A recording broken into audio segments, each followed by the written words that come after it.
Hello, I am Deanne Hislop and I welcome you to part 5 of our 10-part educational EMF video series. Now, this video is dedicated to landlines. So we're going to have a bit of a chat of what's happened to our landlines of recent given the NBN rollout. Now, traditionally, we would all sort of have a copper line landline, which only required power at one end. They were fantastic, and I wish that they would reinstate them because when your power goes out, you still have a phone. So communication, especially for the elderly and people who rely on that, or in people who are in areas where the power goes out a lot, it's really important for them to still be able to contact. And we've seen through recent events such as bushfires and things like that, that often the mobile phone towers go out with the rest of the power grid, which means that there's a lot of people left without any communications at all. Now, there are a few exceptions when changing over to NBN, and that is if you're on life support or any other critical life support, then you can apply to keep that phone line. Otherwise, you will end up with a phone that needs to go to your NBN. Now, and there are a few exceptions to that, and I have seen a few exceptions come through.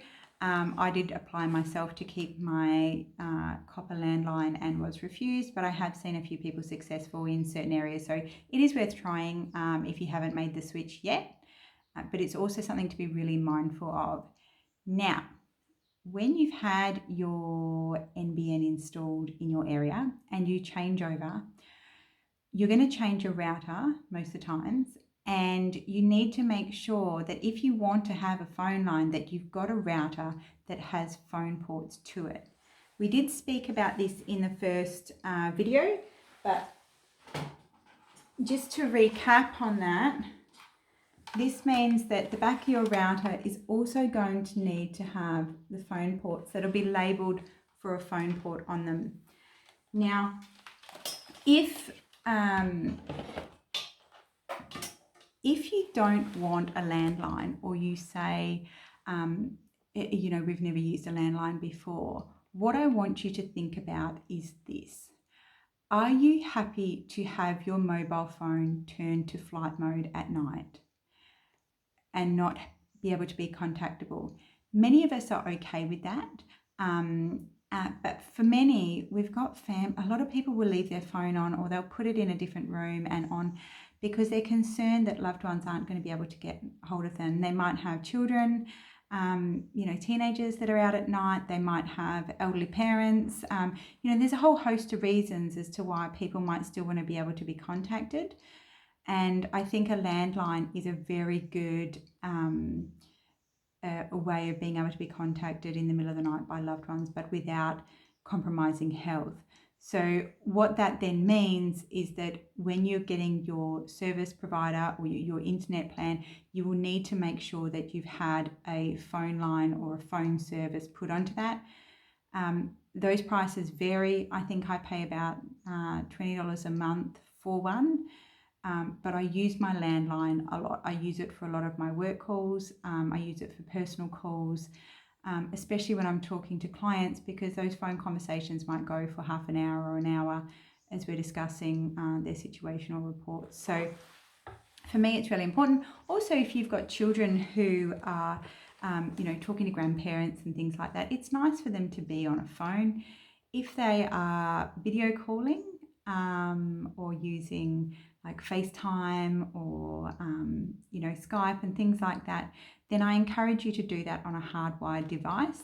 A little tablet like this is ideal because you can hardwire it very easily. You can prop it up, you can put it on flight mode, and they'll have a really good internet connection with that, that they can speak to people and see them. And that's really nice to do, especially given our current situation with the virus.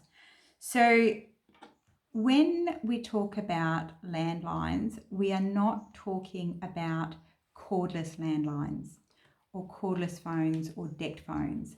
And the reason being is that the little base station, so the little cradle that those phones sit in, will emit basically exactly the same way as a router, as well as the handset emitting too.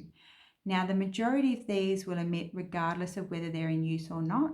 There are some that emit less, and there are some that you can purchase that only emit when they're in use. My issue is that, yes, one that only emits when it's in use is better. However, the way that you use that handset is still to the head. And when we look at the studies that were in the Bioinitiative Report 2012, we know that these cordless phones can be just as dangerous, if not more dangerous, which was the outcome of the study, than using a mobile phone. So for me, it's just something that we're not going to look at doing. The other thing is that people are very unlikely to unplug them and pull them out during sleep times and things like that. They'll often forget about them. The other thing is that if you just unplug it, the handsets will keep searching for the base. So you actually need to take the batteries out of the handset as well. And that's a bit of a pain. You don't want to be taking batteries out and unclicking them and all the rest for them to be used when you don't want to be using it to your head either. So the solution to that is to get a little corded one, okay, these ones, old-fashioned ones. I think this one cost me around about $25, and possibly bought it from Target or Kmart. You can get some from Officeworks. There's a few places that you can get them from, but I found Kmart and Target tend to have a better range. So this phone, and I prefer these over the ones with the big digital display as well, because they often need batteries. And from experience working with people with electrohypersensitivity, these ones are a lot better received or used by those people who are in that really sensitive group. So for me, the simpler the better. Now, what's going to need to happen is that's going to need to get plugged into the back of your router if you are on NBN.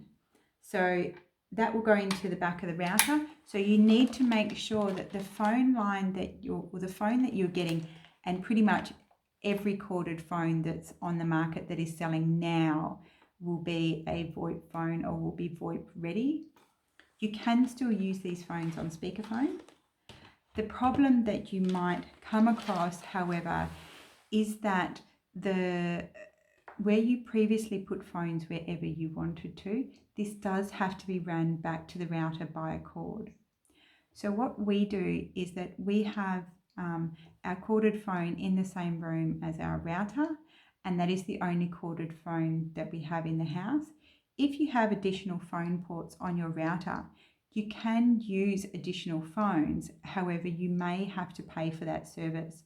So you could also get a comms electrician or communications electrician to run a cable so that you can put it into a place that is easier for you to use. And there are a few little adapters and things that you can use for that.